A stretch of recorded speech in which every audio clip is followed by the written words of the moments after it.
Okay, good afternoon, ladies and gentlemen. So we convene to discuss the topic well assigned in week 6. The title, as you see in printout, primary legal resources, and we'll consider the second part of a statutory legal materials. So I like to introduce some of basic about our deals in this week, and also some learning outcome expected to be part of you. Statutes guide the conduct of individuals and entities at the federal and state level. Some statutes from the past have not had the desired results. For example, more vehicle without the driver may exceed 60 miles per hour. When two trains meet each other at a railroad crossing, each shall come to a full stop, and neither shall proceed until the other has gone. Doors of all public buildings must open outwards. New Yorkers cannot dissolve a marriage for irreconcilable differences unless they both agree to it. How might ambiguous language affect a statute meaning? Are certain words such as and, or, but, and may interchangeable? Who possesses the authority to interpret statutes? When a statute is vague and broad, it can be difficult to make a clear interpretation of the true meaning of the statute. It is therefore problematic to determine the conduct that is commanded, prohibited, or regulated by a certain statute. So, the week we focused on the role of court decision in statutory interpretation. It's actually you can become more comprehensible who analyze and apply the statute actually, and you can also understand the court interpretations about statute and others, and what consequence you expect among two branches. And then by the end of this week, you should be able to analyze the role of court decisions in the interpretation of statutes, interpret state statutes, and apply court interpretations to statutes. So the topic is actually explored in terms of a more scholarly interaction. You may be later on the topic about what the kind of morphism and what a single unitary principle as argued by Siegel, who is a law professor of Yale University. Actually, that led you to some in-depth dimension on the court law, especially in the interpretation of statute. And you also know, for example, the basic attitude and also the kind of behind philosophy among the branches, separation of power principle, for example, and also you will be challenged about public policy and other aspect. Actually you also know the word, the wretched effect about single unitary principle, which would mislead the subsequent court according to the view of Siegel. In other aspect, you also consider the normal deals, which is practical, and often usual and task of court judges. So let me firstly introduce some website, and we consider the web page of State of Wyoming, and we could be illustrate of some criminal statute. What I selected a blackmail statute. So let me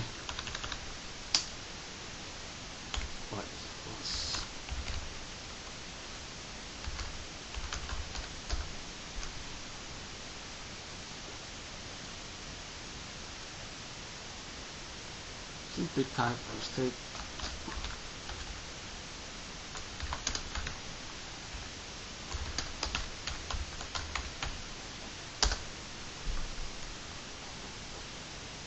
then will be led to the public website about government of State of Wyoming.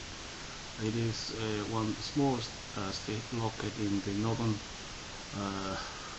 northern part of United States, and what you now maybe ask about the law code in interpretation of blackmail statute.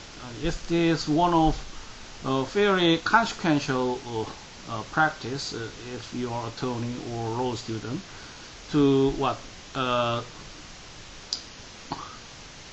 delineate the elements of statute.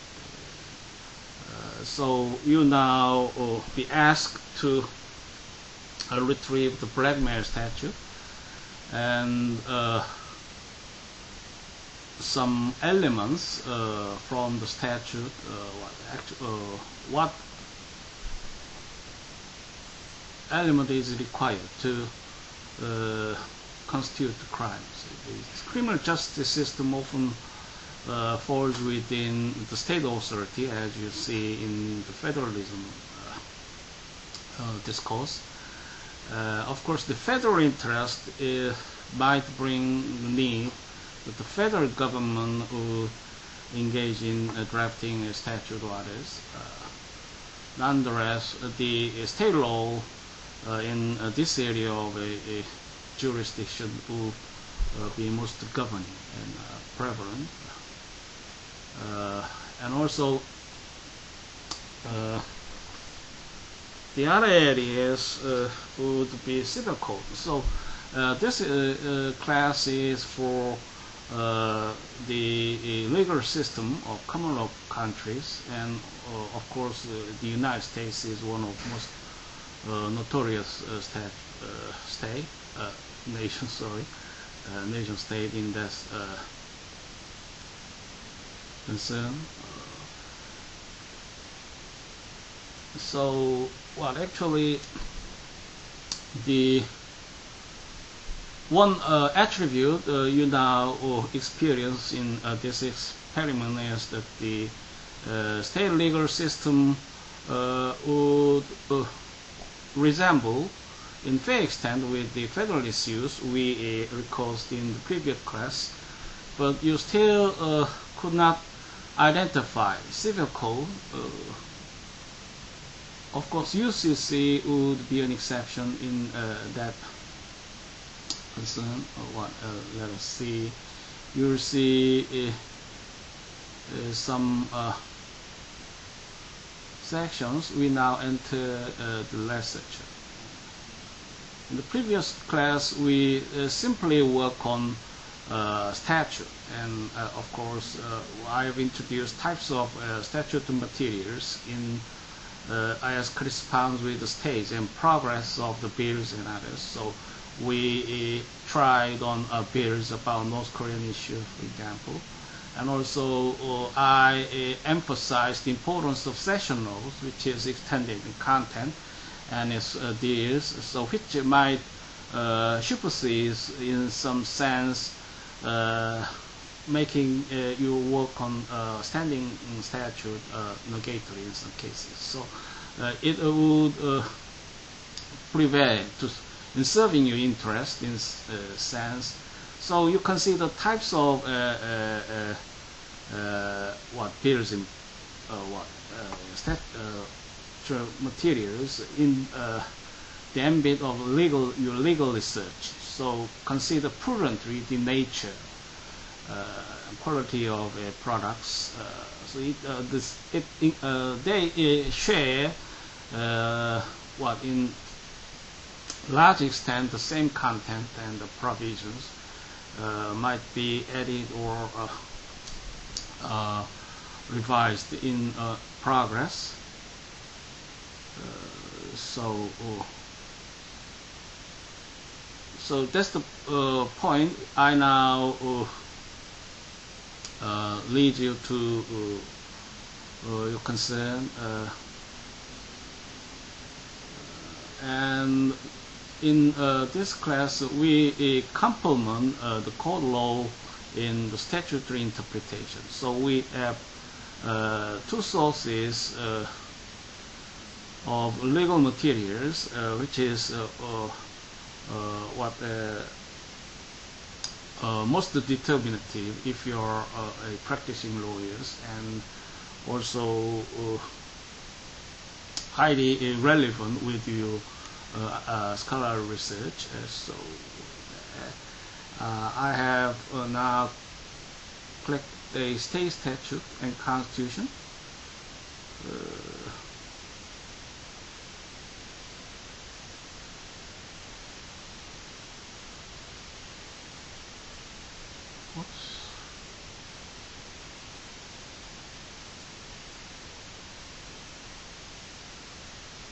Then you will have a comprehensive scheme that the state government are now be assigned to deal with the public demand. What is Code of Civil, Title 1 you'll find Code of Civil Procedure, and Title 2 you'll see wills, decision estate, and probate code. This area of civil matters would read on public policy and enforced notwithstanding the will of parties, and often in system and fall within public governance rather than party autonomy. But this means some response from the state statute, guardian and ward trust, and also you'll see in Title 5 codes, in Title 6 crimes and offenses. Aeronautics, agriculture, alcoholic beverages, it is one of 50 states in the United States, and the theory now you need to have some awareness would be in federalism, and also in consequence the federal law would preempt the state laws when it is in conflict. However, you may be required of some extensive work to find its exact conflict. So it is difficult actually, and very limited if you successfully find the conflict. However, that is one usual issue and point of contention now raised in both system of course, federal code and system state code. And you will treat crimes and offenses. So you now what kind of usual thing about criminal law. It's actually the sinner, no punishment without the statute. That is one tradition, often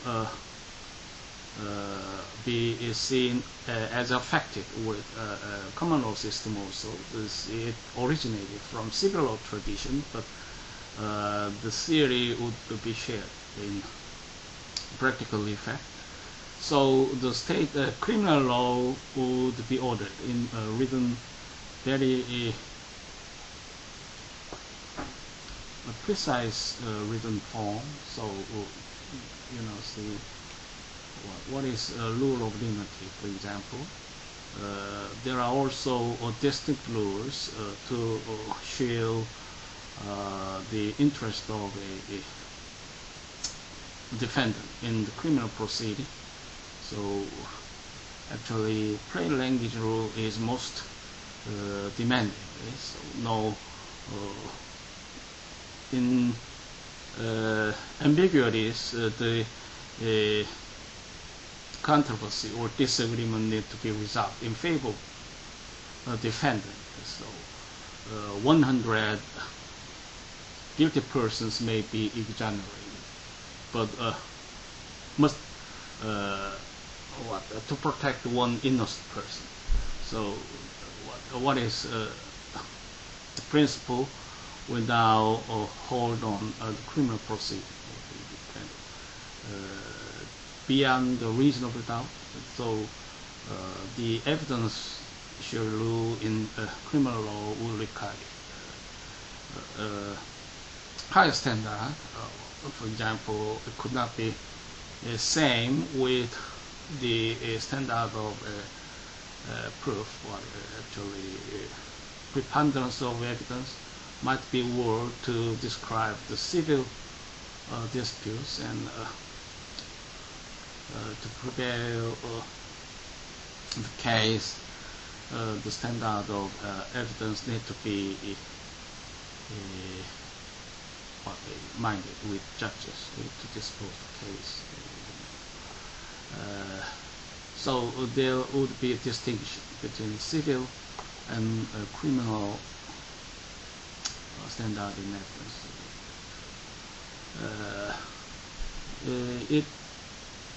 What includes general provisions in Chapter 1, and also you will find its extensive stretching through the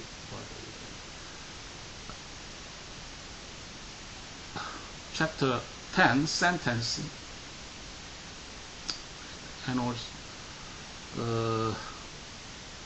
the structure would not be unusual about your normal comprehension in the Korean criminal justice system. So you will be chaptered in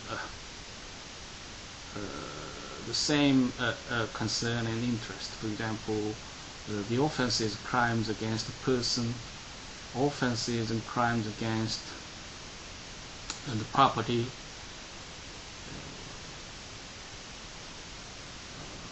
what are crimes? Kidnapping and related offenses.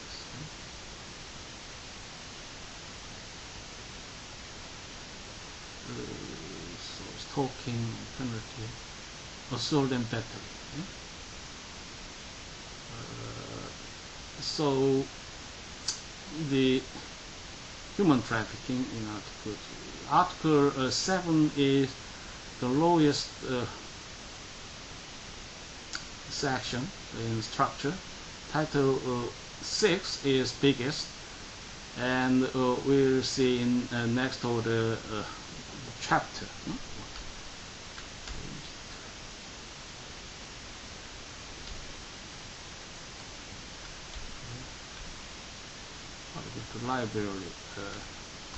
Liability. Chapter 2 begins the specific crimes according to the interest of criminal interest. So offenses against person. In Article 1 you will see homicide. Homicide is most general terms to encompass all types of killings. So murder in the first degree, penalty. What the defendant had.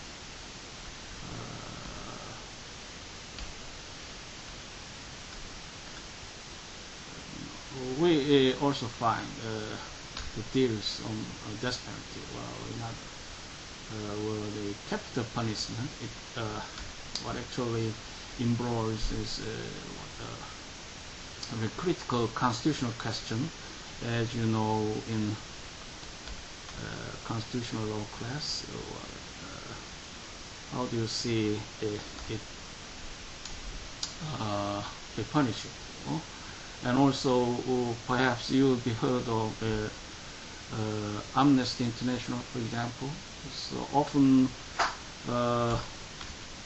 it was challenged by international community and NGOs who be devoted to that cause, a violation of death penalty. You see what is that means. Actually, execution in some cases might be halt according to the international pressure, sensitive political issue. And the death penalty was still in system and endorsed by Korean criminal law, but we also intact with the international ethics about its abolition. And you may consider kind of a case series long developed by the Court of the United States,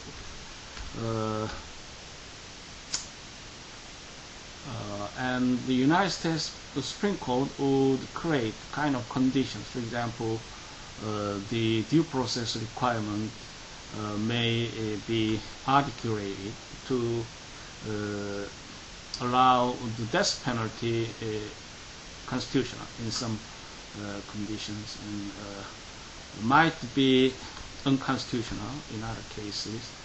And also the Supreme Court in the United States once ruled on the minor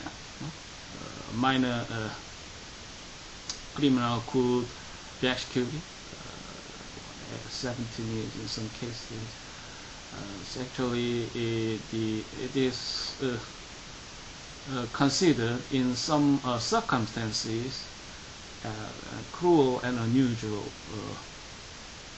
as prescribed by the Constitution of the United States. And the case law theory often received by a state legislature and might be explained in same spirit and understanding with the rule of Supreme Court.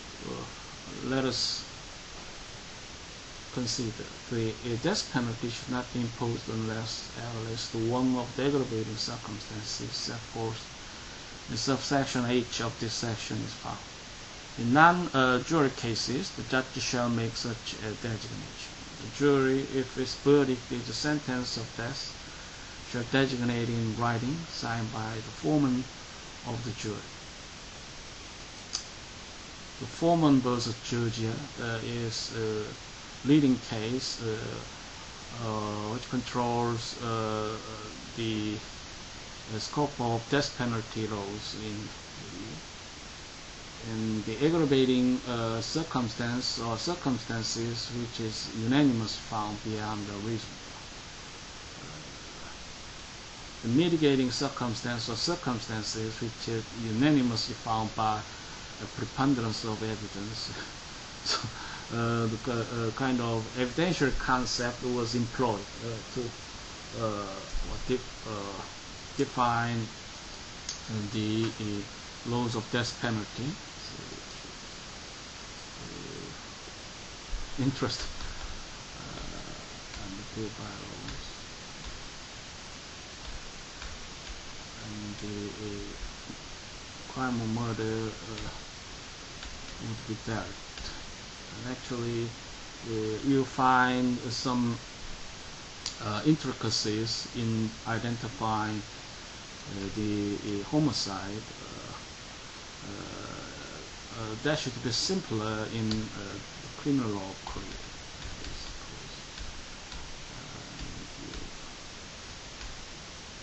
So manslaughter. So how is the criminal proceeding going in Korean jurisdiction? Several. So how do you find it property between manslaughter and what? Second degree murder.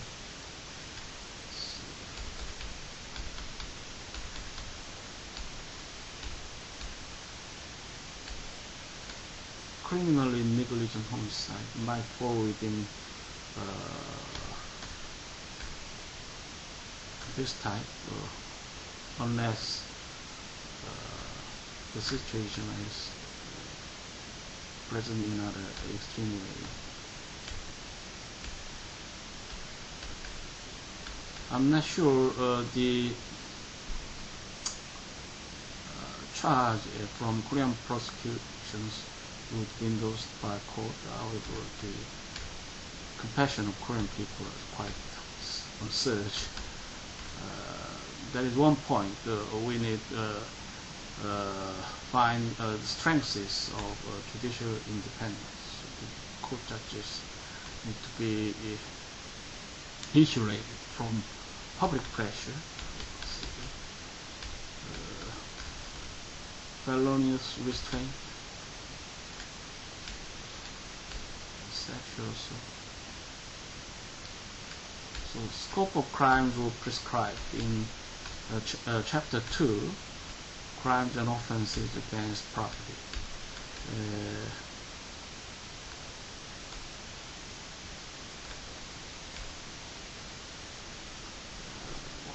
I now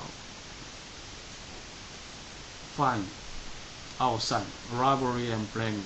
So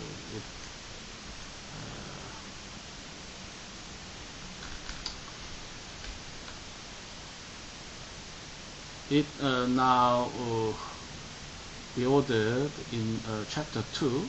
So what does it mean? 6-2-401. It is the citation of form precisely required, for example, in text citation, or you will list this citation in reference pages.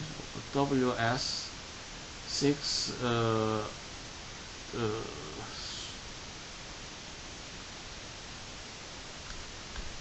3402.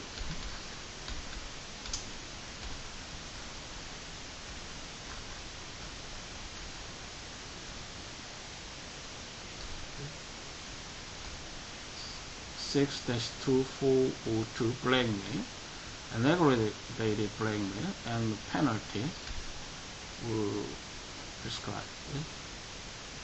A person commits blackmail if with the intent to obtain property of another, to compel action or inaction by any person against his will. The person threatens bodily injury or injury to the property of another person, or second, accuses or threatens to accuse a person of crime or immoral conduct which will tend to degrade or disgrace the person or subject him to the ridicule or contempt of society, except as provided in subsection of this section. Blackmail is a felony punishable by imprisonment for not more than 10 years. A person commits aggravated blackmail, a felony punishable by imprisonment for not less than 5 years, blah, blah, blah. So, how do you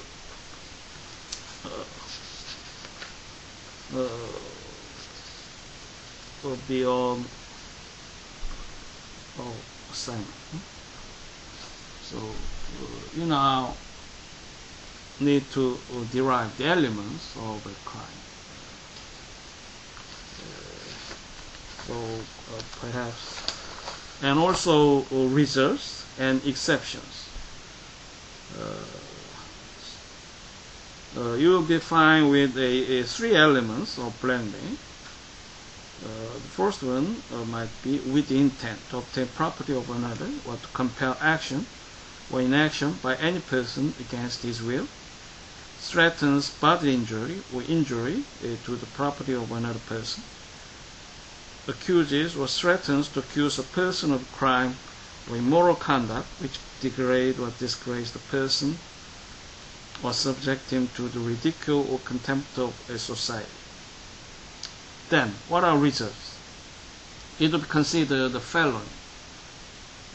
So it is one reason, and might be in systematic deals with other provisions. In some provisions, you may find the requirement of felony as a effect of provision or criminal laws.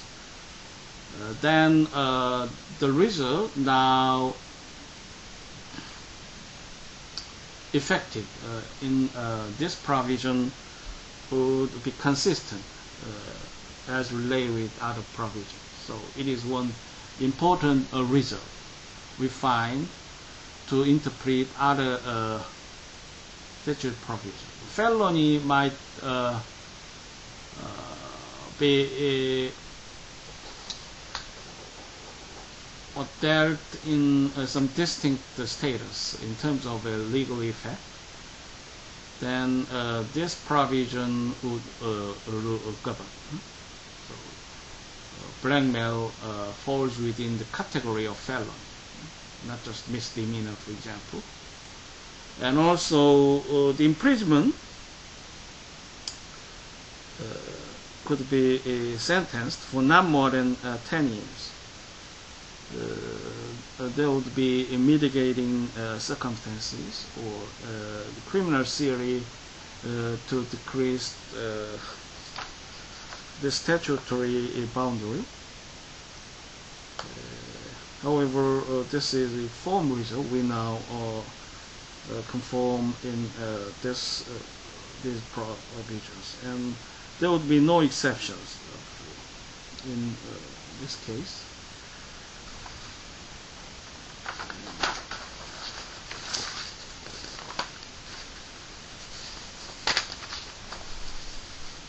What are elements of aggravated blackmail? We could delineate two elements. First one is in the course of committing the crime of blackmail. The second one is causes bodily injury to another person. So actually, the logic and metaphor is kind of importance we consider in the role of a court in interpreting statute. And we see a basic learning in your printout delivered in the last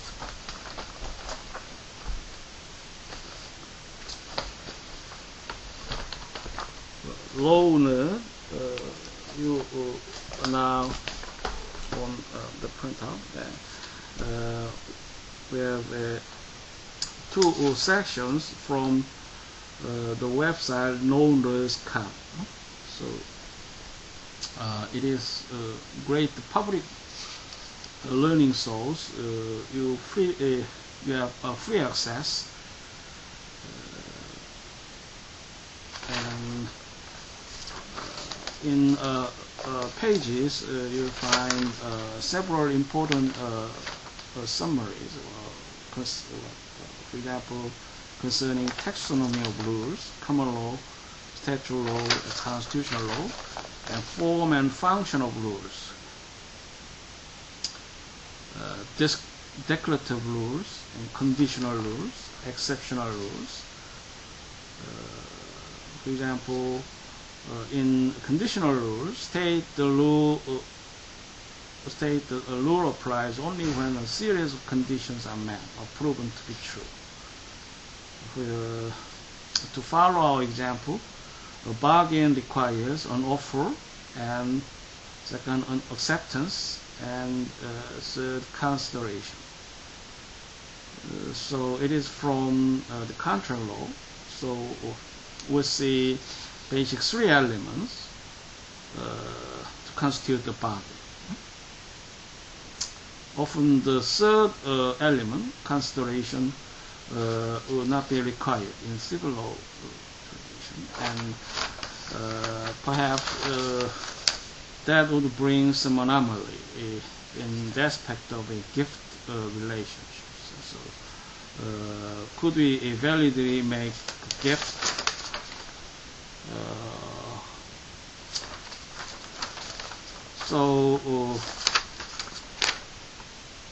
One important legal theory to create kind of a validity on our usual trading routine days. I like to give you something. How do you make a valid contract? So we need, do we have any consideration to make our agreement valid in terms of contract law?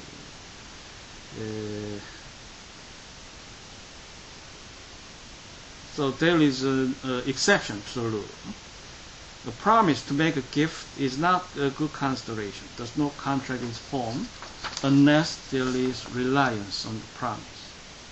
Courts have carved out an exception to the rule that you can't have a contract to give a gift when the person who would receive the gift relies on the promise that the gift will be made. Often a more complex rule will not fit into any of these broad categories. Instead, the rule mixes conditions together with exceptions. Your goal is to develop a method for stating the rule that makes it easy to identify the elements. So this classification would often be found in general context to form and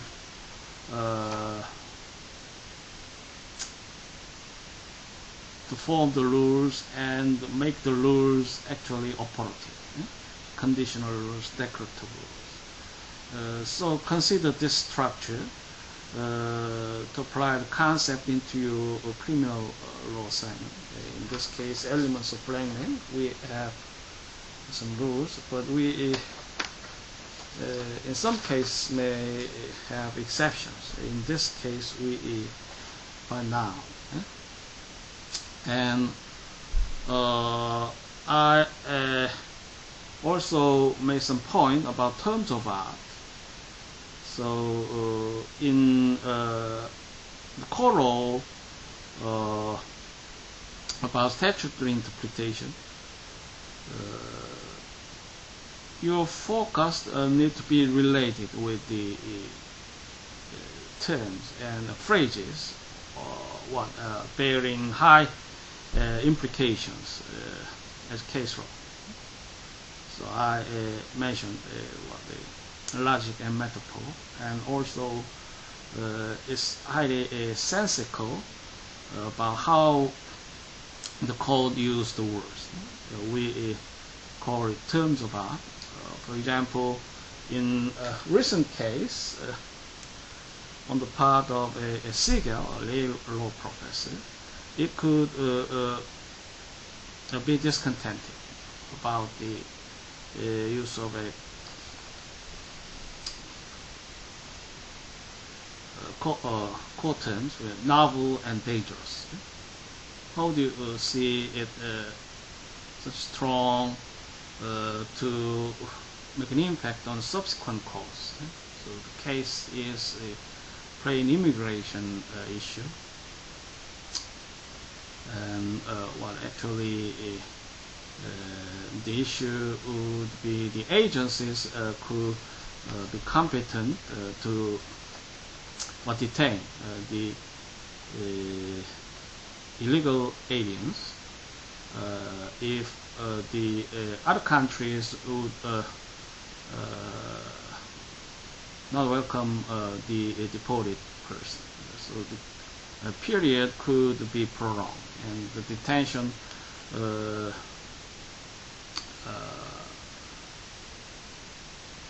could well be extended over the statute period. The subject matter is quite simple as you exercise. However, the difficulties now challenged by this code would be court employment of two words, novel and dangerous. The professor has found it inconsistent with previous practice of court. The strong unitary principle could not be generalized. What actually morphic morphicism, what kind of terms you would find perhaps in computer science, and the court leniency to be circumstantial about statutory language and the quality of issues. Facts pattern should be ensured in extent. So what actually the judicial choice and judicial discretion would be a concept strongly embedded of Supreme Court practices. So the 2005 case would contradict the kind of past practices which would perhaps be prevalent. Kind of. So that is the aspect you'll find any intricacies and importance of a case court opinion. So it is the intrinsic, I suppose, and you might perhaps agree. The point of distinction in practices among two major legal traditions. So strong unitary principle will require simply the consistency of terms within the single statute. The same understanding of terms will be quite critical requirement. The court should be bound. So one of what actually mandatory duty of court to apply the code consistently if it is same within one statute. The strong unitary principle would have an extended plan on that paradigm. So in some cases reinforcement would occur if terms would recur within one statute as same. So please consider printout delivered in last class, and it includes a scope of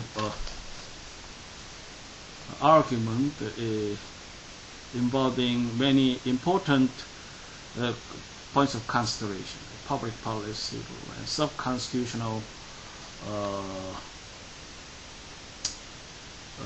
might bring the need of a morphic principle, but actually the word coined by Civil.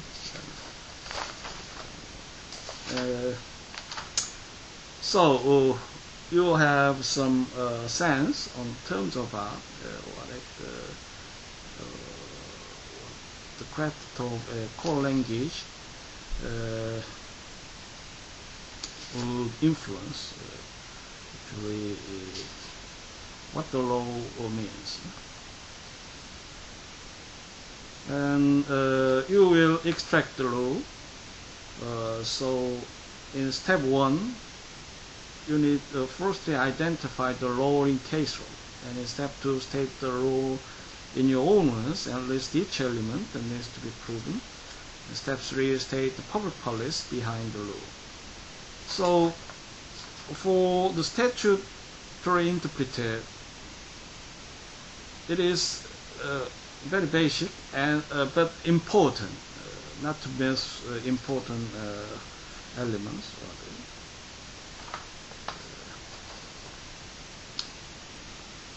And you need to restate the rule. Most students just copy the rule from the casebook verbatim into their notes. The more astute student relays the rule in their own words in order to get a clearer sense of what is to be proven in order to apply the rule.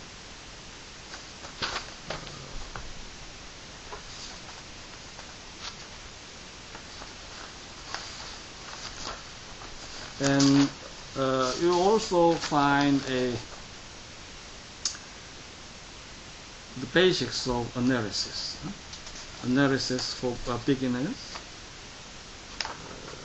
For example, you now break into elements of a common law burglary: breaking, entry, of dwelling at night with intent to commit a felony. The 5 elements would be required to constitute common law burglary. So it is fairly plain and simple to understand what is at night. For example, 12 noon will suffice this element, and what? Overdwelling. So it requires the element, overdwelling. How about houseboat? Is it considered as one type of dwelling, houseboat? And in some fact, you now explore my some unique fact pattern which poses challenges in applying the common law burglary statute. How about enters cabin? Yes.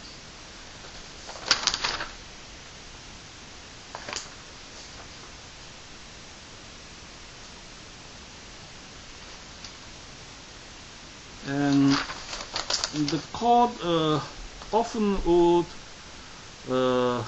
take a long journey about analytical tests. So what are 4 types of analytical tests often employed by the court?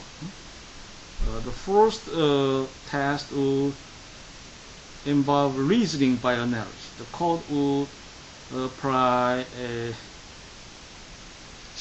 an analysis to reason their rule and what actually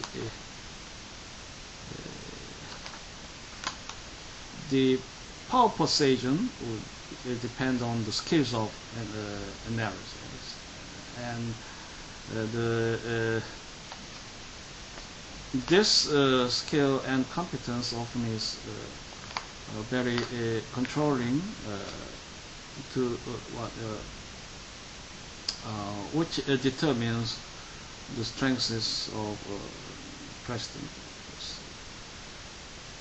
And the court might, in some cases, apply balancing of factors test. There are a scope of factors to travel any a straightforward resolution case. So complex, in some cases convoluted, that there should be marshaled in any sensible understanding of facts and issues. So you now on elements and facts, and so exercise your balancing of factors.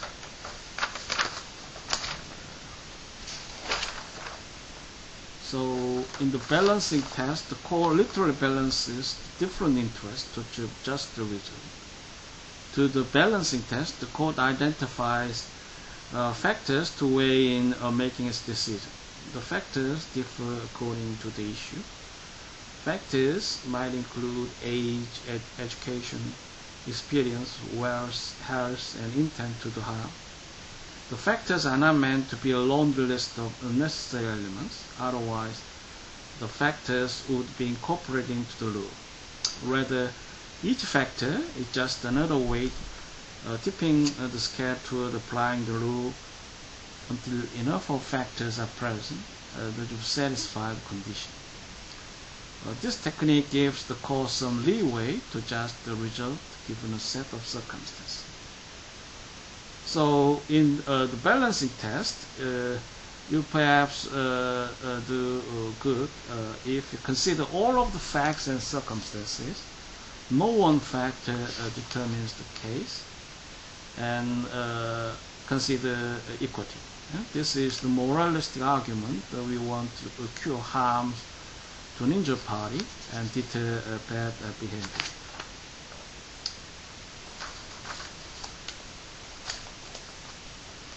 And you consider the hypothetical facts, which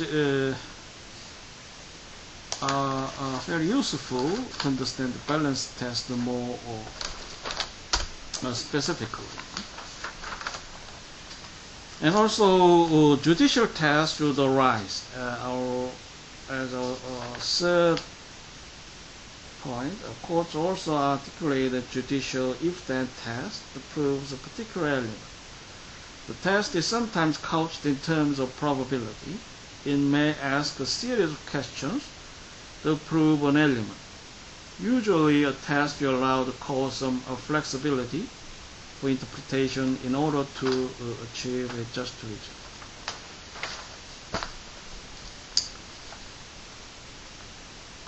And finally, the court will consider the public policy issue behind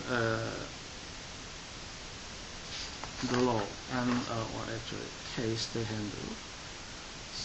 It would be a good fallback method for proving a law, and it generally asks whether the underlying public policy of law is furthered by the application of the law. Sometimes you will be presented with a set of facts that on the face are identical or similar to case law. However, if you apply the rule in these circumstances, the result will somehow be unjust. If that is the case, then look to the policy of the law. Why is the law inexistent? Have judges used this rule for equity's sake, economic efficiency, or because it lends certainty to the process? Policy arguments are particularly useful in balancing tests. The policy, in fact, might be considered yet another factor to weigh in the analysis. So, that is basic learning you are required to understand the core role in statutory interpretation. So please be accustomed to the basics if you apply to our assignment.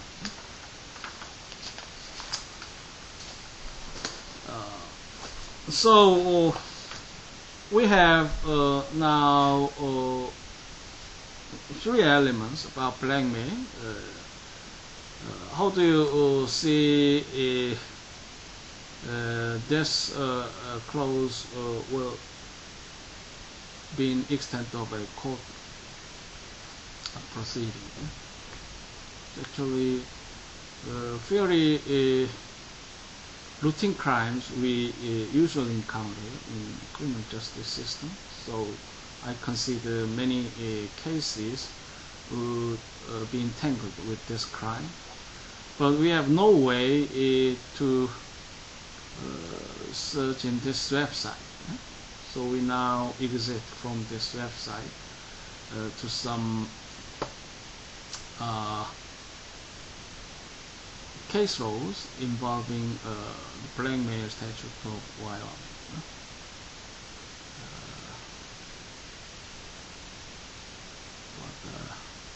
Oops. I was not prepared to lead you directly on the sources.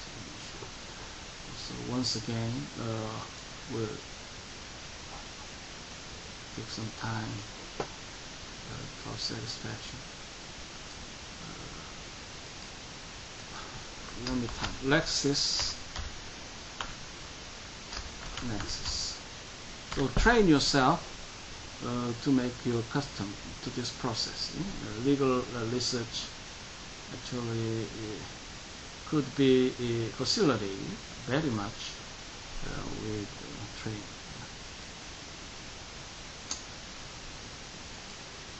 No.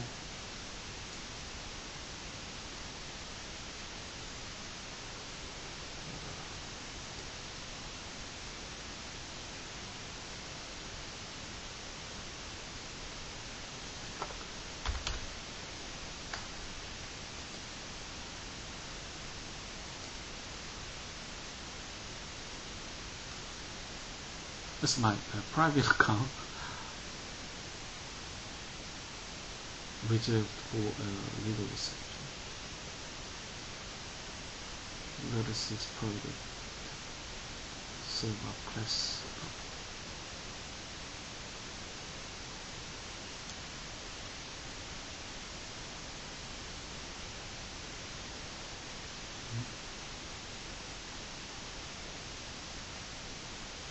In the last class, we utilized title research guides and tools and very instant to make us about the federal sources. Let us look at the legal kit.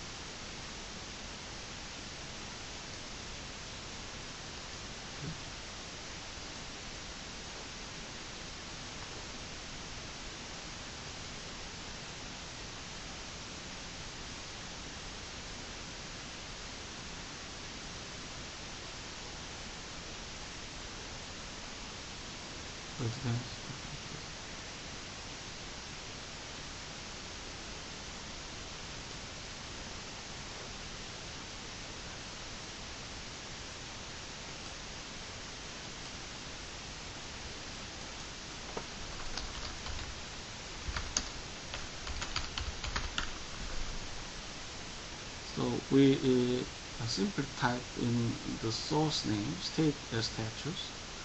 We now are interested in the blackmail statute from state of Iowa.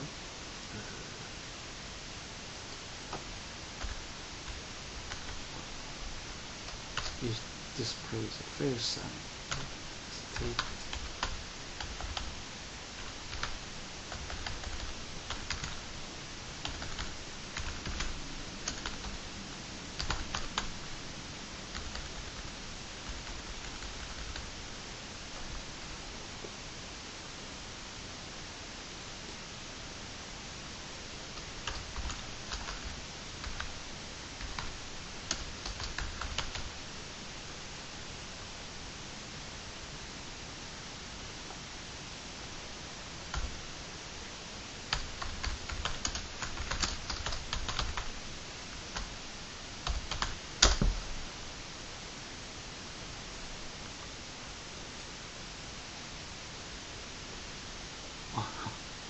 Sorry, actually, I must confess that this site would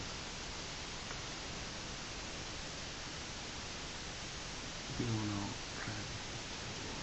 legal, federal, and state kit. So we now enter legal and state statute and the Constitution.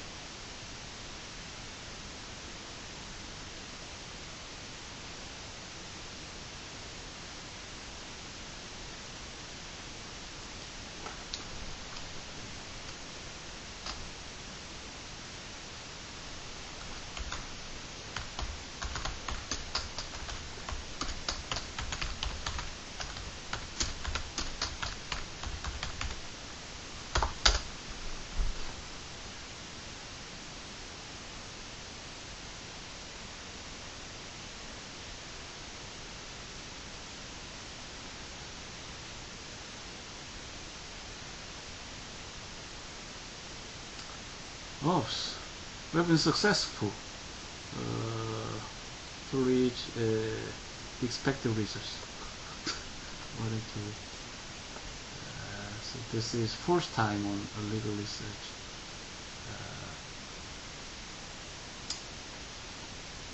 If we speak about term basis, I do 62402. Just the same as we know it. And other statute provision pertaining to our research cap. Let us enter directly to Wyoming statute. Wyoming statute.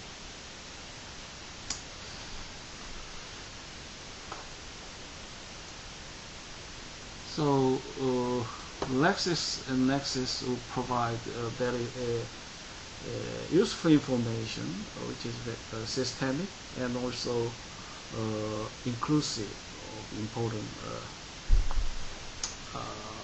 legal information. So it provides, in the first instance, the item we intended to blankmail, aggravate battery and penalties, statute language, and it perhaps would several occasions of revision as you consider later in cases. For example, United States Wilkie Robbins is one of Supreme Court case to the appeal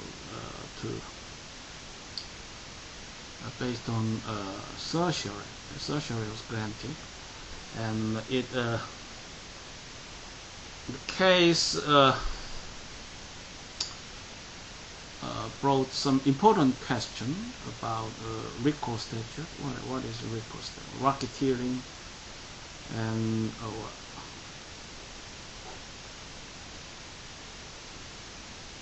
interruptive activities of government officials. So actually, important criminal statute to combat the bribery of government areas.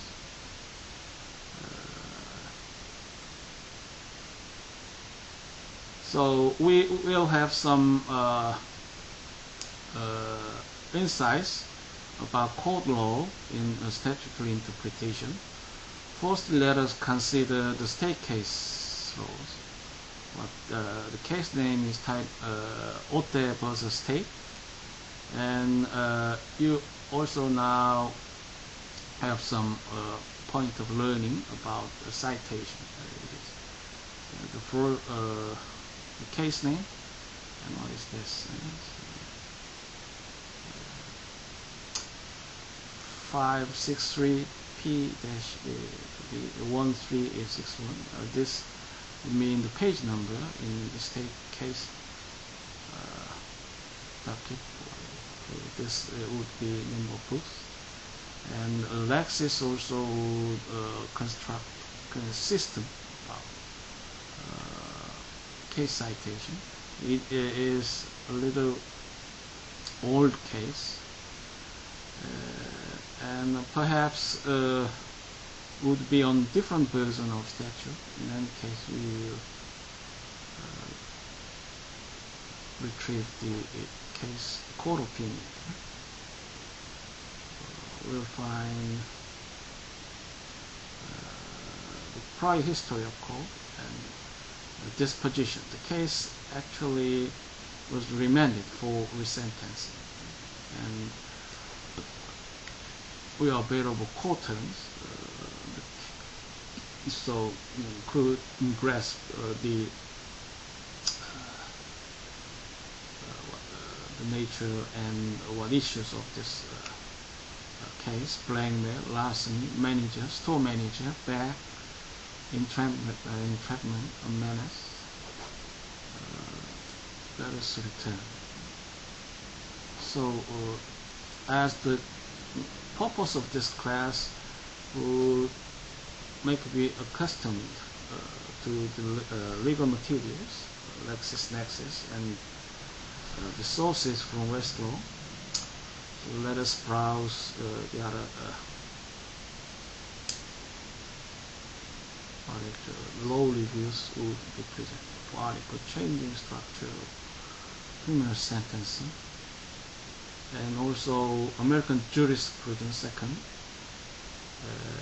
ARR and CJS references, criminal liability of cooperation with extortion. What constitutes property obtained within extortion? True says defense to state charge of criminal intimidation, extortion, blackmail, right?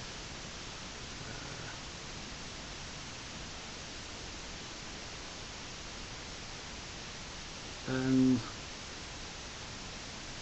this case will have several issues, and the court opinion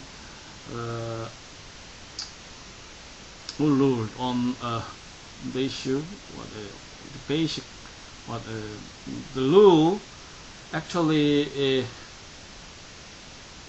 concluded by the court of this case has been presented in its gist.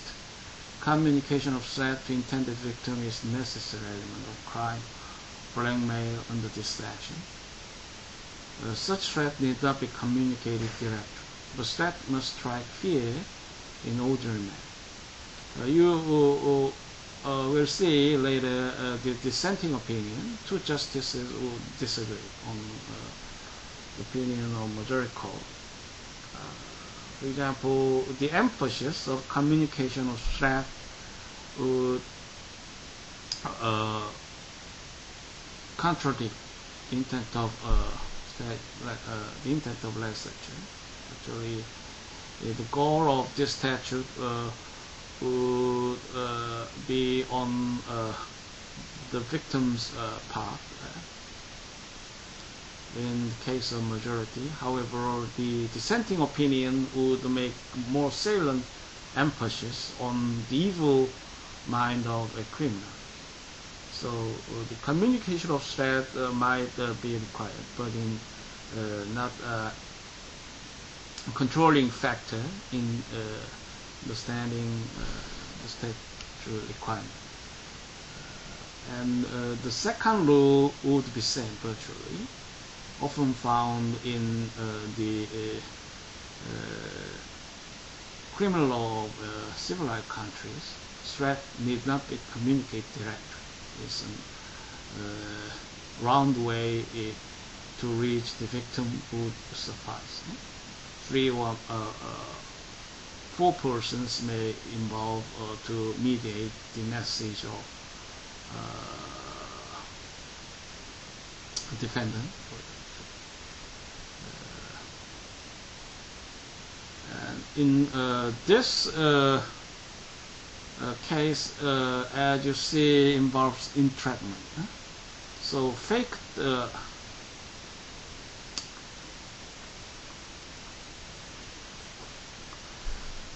blackmail you will consider, and the persons from second. Let us consider actually the manager of city market as a victim, and the threat has been communicated, but in Prague. So actually the manager will not be stricken of fear.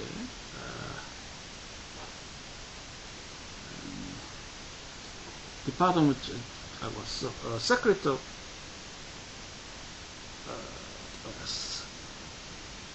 the detective, undercover agent, would induce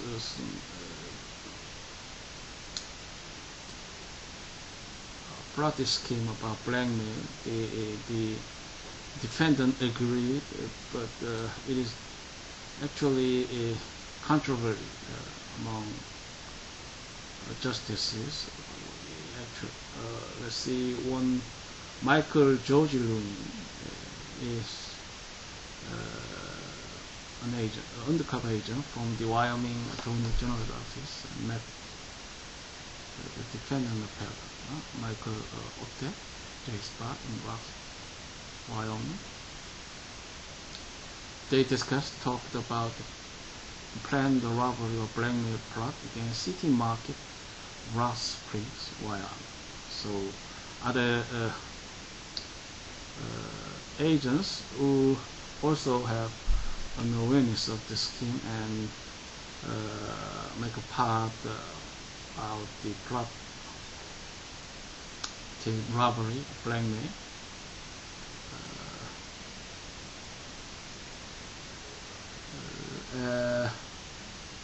Mr. Robert Dellinger, he's a manager of City Market, was cooperated actually, and the message of blackmail was intended on the person of his housewife. So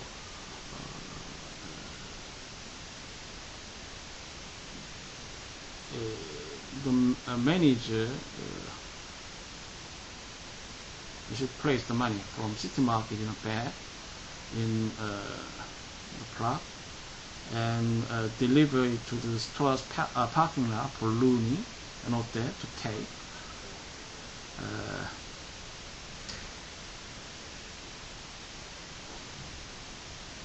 If he would not respond as informed, they would kill the manager's wife.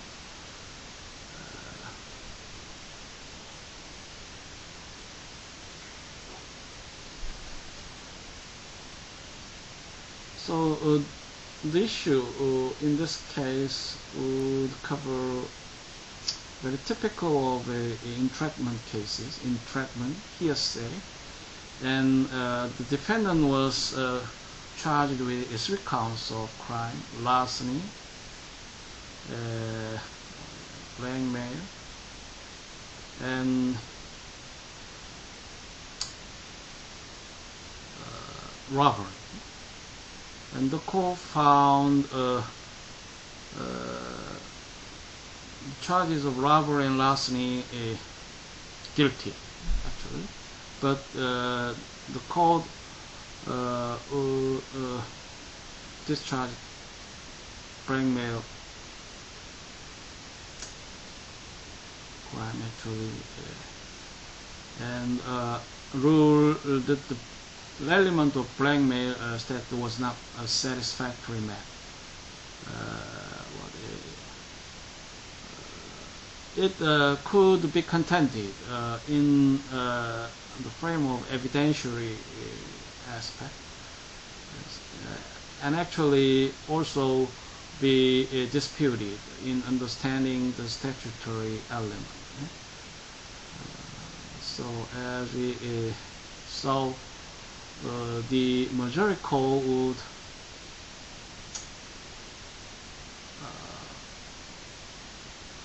endorse 3 findings about the element of blackmail statute.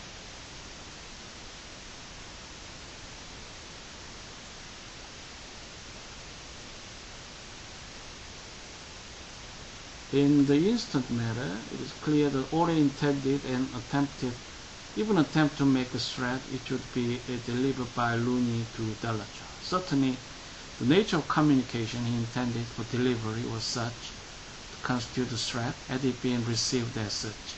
But neither Looney nor any other person communicated Otte's intended threat to Dellinger.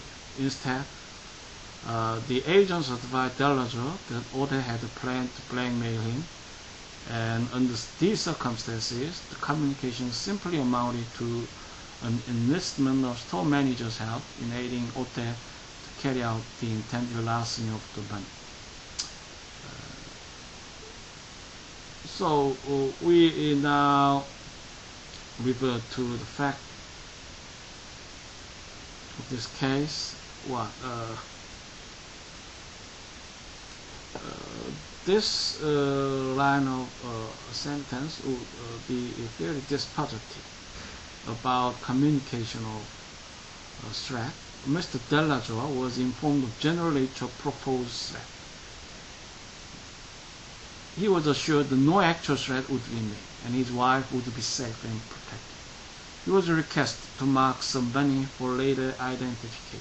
He was requested to cooperate with the agents, and he was advised that he did not have to go along with the plan unless he wished to do so.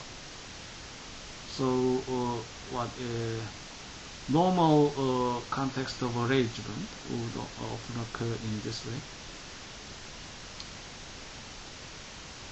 On the 14th day of March 1975, according to the plan of agent, Looney and Hotel, blah blah blah. Looney called the manager of City Market and in substance told him that he was with the task force people and to go ahead and cooperate and not to worry. So Looney is an undercover agent. So what threat would be communicated to the manager of City Market actually? He called merely to reiterate the scheme, entrapment plot.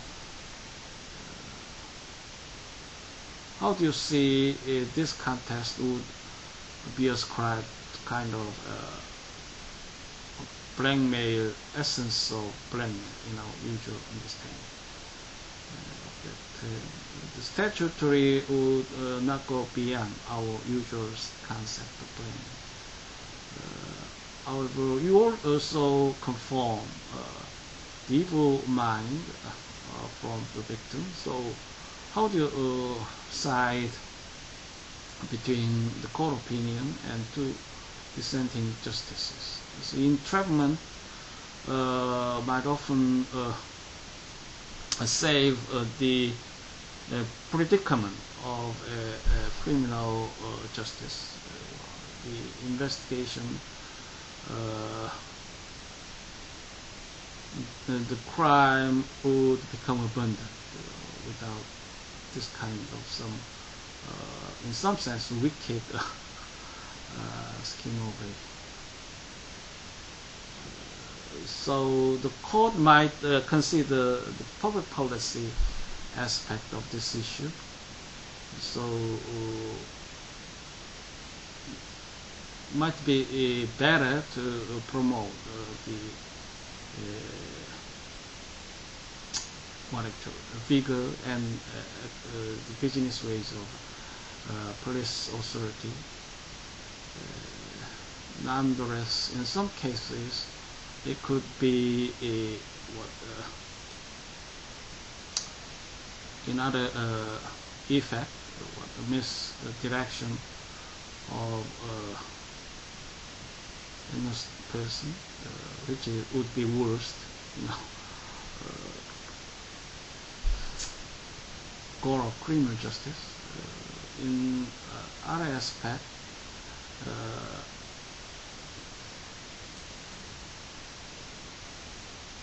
so many points of consideration you would endeavor in understanding the elements of blackmail crime.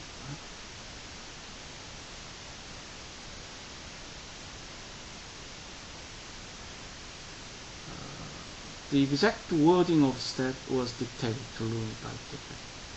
One draft did not satisfy the defendants. It was torn up and flushed down the toilet. The final draft was received in evidence. Looney tried to get the defendant to the writing, but the defendant would have no part of it, probably to make sure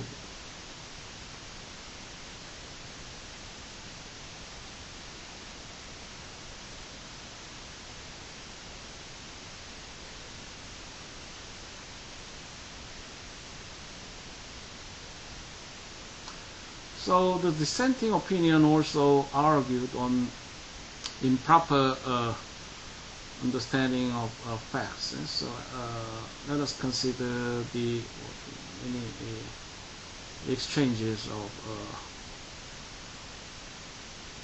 oral interrogatory about facts from the court record. The scanty, abridged facts set out by the majority do not permit an adequate consideration of the blackmailage.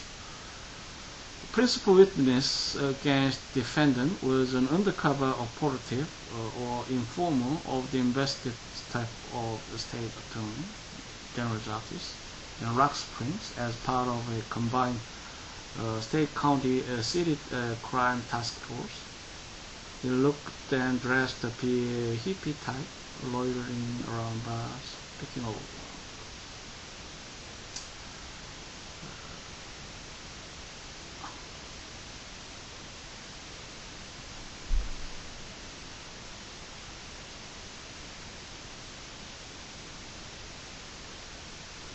So, we'll forego any details of facts and we return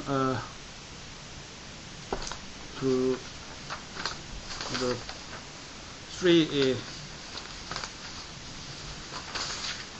rules actually held by the majority court.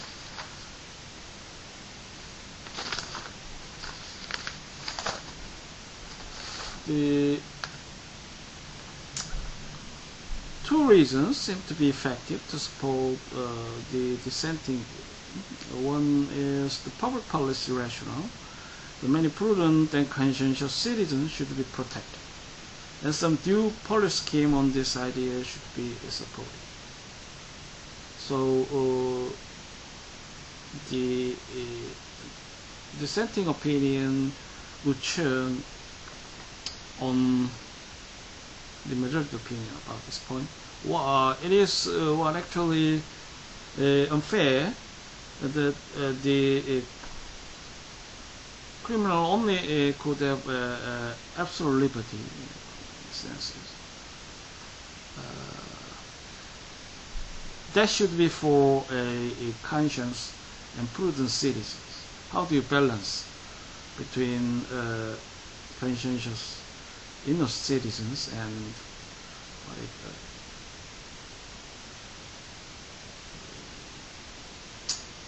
defendant? Actually, as I have commented, the long history of criminal justice system would on a unilateral favor on the defendant's side.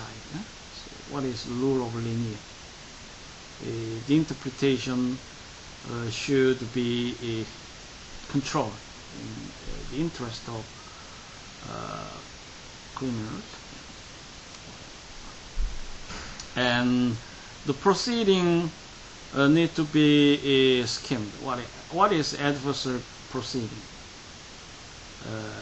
imply in this context?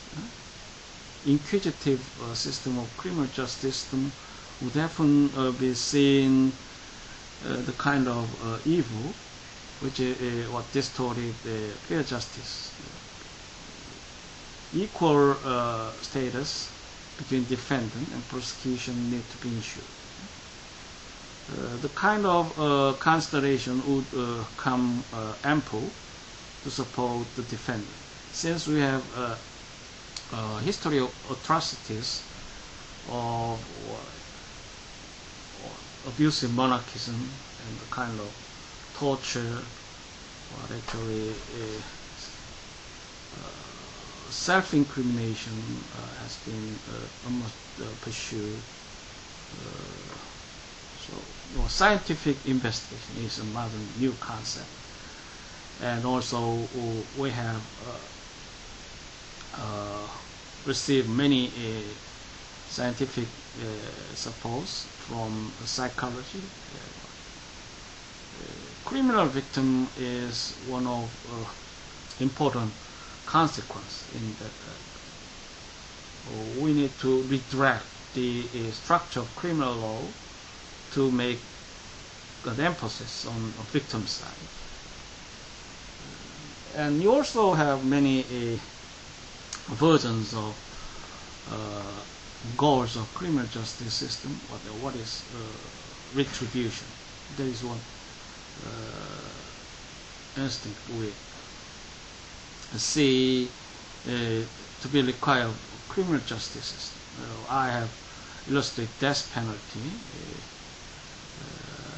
in the way of this discussion, which is not directly our issue in this week. However, that would also be sensible when we support the law of death penalty, retribution. There is one instinct against cruel crimes. So, and also there are modern concepts of when we think about goals of criminal justice system. One way is to reform the criminal to be constructed into the society. Actually, they could be educated. And insulation is one purpose of criminal law, which would increase the public safety, public security, prisons. What is prison system? So that would be a concern when we talk about a goals of criminal justice system, and many theories would be entangled with the kind of problems.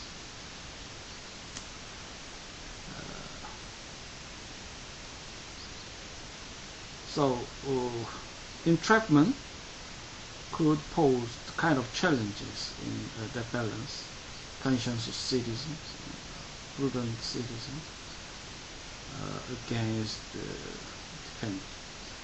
The other would be a focus of culpable state of mind on the defendant and the victim's part. The majority court has make a focus on the defendant's side, on the victim's part in construing the statutory language. So it must be communicated. Of course, that would not matter if it reached the victims indirectly.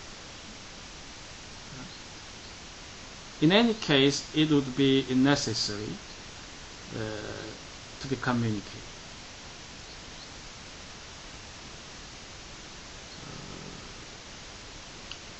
Nonetheless, the dissenting opinion will not take it seriously. Culpable state mind on the defendant should be more in a factor to ascribe his conduct to criminal court. The dissenting opinion pointed out that the majority rule has in effect given the defendant immunity from the design of this history. It also presented a counterpoint concerning if the fear actually needs to be generated in the mind of victim. So you now see the case plainly demonstrates the importance of a court law and the interpretation of statute. So we also consider some convergence among two major legal traditions. This way would be found in general context about judicial style and their ways of routine performance. So statutory authorities and also core law to the civil, which would eventually complicate the work of lawyers. They would be tough on two sources below to make his case in courtroom. Okay, thank you for your attention. So I hope you to be more interested in the printouts delivered in the class, and complement our class discussion. We'll take short break and